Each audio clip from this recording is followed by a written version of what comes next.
Oi pessoal, bem-vindos a mais uma aula de Química. Nós estamos na semana 4 do Plano de Tutorado volume 3, na unidade temática Modelos para o Átomo, né? E o tema da semana é o modelo atômico de Bohr. Bohr vai fazer algumas afirmações para tentar melhorar aquele modelo de Rutherford, para tentar resolver a questão da estabilidade lá do modelo atômico de Rutherford, tá? Então ele propõe postulados e vai falar o seguinte: os elétrons se movem ao redor do núcleo em um número limitado de órbitas bem definidas, que ele chama de órbitas estacionárias, tá? Então, ele afirma isso, a primeira afirmativa dele para fazer com que a estabilidade do modelo atômico de Rutherford seja possível. Na 2, movendo-se em órbita estacionária, o elétron não emite nem absorve energia. Então, gente, ele propõe que o elétron tem um número limitado de órbitas e essas órbitas são estacionárias e o elétron, enquanto está se movendo nessa órbita estacionária, ele não vai perder energia e também não vai absorver, tá? Na 3, ele fala o seguinte: quando ele salta de uma órbita para outra, o elétron emite ou absorve uma quantidade bem definida de energia, que ele chama de quanto. Então, ele só vai poder mudar, saltar de uma órbita para o outro, se ele estiver absorvendo ou emitindo energia que ele recebeu de forma externa, tá? Então, o que ele fala? Como que vai funcionar isso? Quando ele receber energia, que pode ser na forma de calor, que é a térmica, ou elétrica ou luminosa, do meio externo, tá? O elétron vai soltar de uma órbita mais interna para mais externa. Então, quando ele absorve energia, ele salta de uma órbita mais interna para mais externa. Vou mostrar para vocês como funciona isso lá embaixo, tá? E essa quantidade, ela é bem definida de energia, o que ele chamou de quantum, tá? E para retornar a essa órbita que ele tinha anteriormente, ele vai emitir energia na forma de luz, tá? Aqui, como que vai funcionar isso? Quando você está, por exemplo, nessa órbita 1 aqui, tá? O elétron está girando aqui. Para ele passar, por exemplo, para 4, ele vai ter que receber a quantidade de energia correta aqui e ele vai saltar da órbita 1 para 4. Quando ele parar de receber essa energia, ele vai retornar para a órbita que ele tinha anteriormente, tá? Então, ele vai voltar para 1 aqui. E quando ele fizer isso, ele vai emitir energia. Essa energia vai ser emitida na forma de luz, tá? Então, eu quero que vocês leiam as outras partes aqui, tá? Que é importante, que vai falar sobre frequência, sobre comprimento de onda. E lembrar que aqui, antes das atividades, nessa parte para saber, ele pede para vocês fazerem uma pesquisa, tá? Então, vocês têm que realizar essa pesquisa aqui. Assistam também esse vídeo disponibilizado. Na atividade 1, quais das afirmações abaixo está em discordância do modelo proposto por Bohr? Então, o que o Bohr propôs? Que os elétrons só podiam girar em órbitas bem definidas, só podiam fazer aquelas órbitas ali, e essas órbitas bem definidas são chamadas de estacionárias.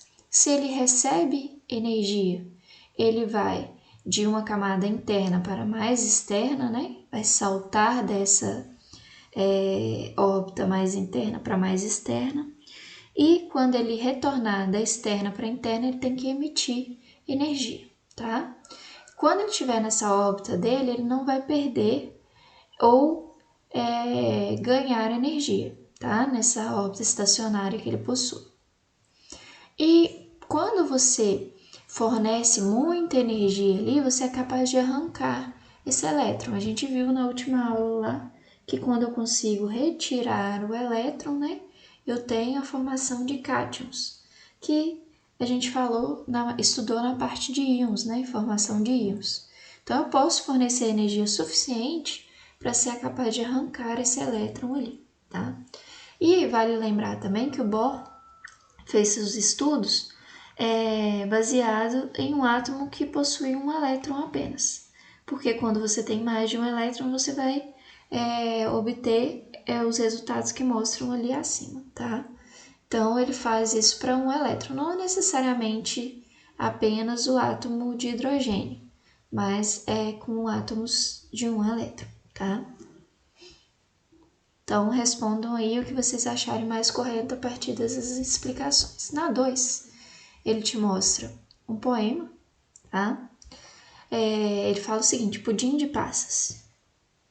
Qual modelo que a gente viu que falava sobre pudim de passas? Bolinhas se chocando. Qual modelo que a gente falou que pareciam esferas, bolas, né? Os planetas do sistema solar. Então, qual modelo que a gente viu que falava sobre planetas do sistema solar? Então, ele fala quais os modelos atômicos mencionados e você vai justificar a sua resposta. Obviamente, o justificativo vai ser explicando o modelo proposto, né? A 3, ele vai falar o seguinte. Uma moda atual entre as crianças é colecionar figurinhas que brilham no escuro. Essas figuras apresentam a sua constituição a substância sulfeto de zinco. O fenômeno ocorre porque alguns elétrons que compõem os átomos dessas substâncias absorvem energia e saltam para níveis de energia mais externos. No escuro, esses elétrons retornam aos seus níveis de origem, liberando energia luminosa, fazendo a figurinha brilhar. Qual modelo que a gente acabou de explicar que explica esse fenômeno aqui? Então, vocês vão marcar Dalton, Thomson, Lavoisier, Rutherford, Bohr. Lembrando, gente, que o modelo de Bohr muitas vezes vai aparecer como modelo Rutherford-Bohr, tá? Se aparecer Rutherford sozinho, é só o modelo de Rutherford mesmo. Pode ser que apareça Rutherford-Bohr também, tá? Porque ele fez as adaptações para tentar explicar a estabilidade que Rutherford não conseguiu explicar, né? Bom, pessoal, a questão 4 fala o seguinte. A matéria é constituída de átomos indivisíveis, tá? Então, ele está falando aqui, apresentando para vocês as várias afirmativas dos postulados de Dalton. Na 2, ele vai falar todos os átomos de um dado elemento são idênticos em massa. Diferentes elementos químicos têm diferentes tipos de átomos, em particular, seus átomos têm diferentes massas. Átomos são indestrutíveis e as reações químicas mantêm suas identidades. Átomos de elementos combinam com átomos de outros elementos em proporções de números inteiros pequenos para formar compostos. Ele vai perguntar para vocês quais desses postulados, ou qual desses postulados, no caso, ainda está correto depois de tudo que nós estudamos. Então, lembrando que então a gente sabe que o átomo hoje, nós sabemos, né, que o átomo não é indivisível, que o mesmo elemento químico pode ter características diferentes, por exemplo, serem isótopos, que vai ter o mesmo número atômico, mas vai ter número de massas diferentes, tá?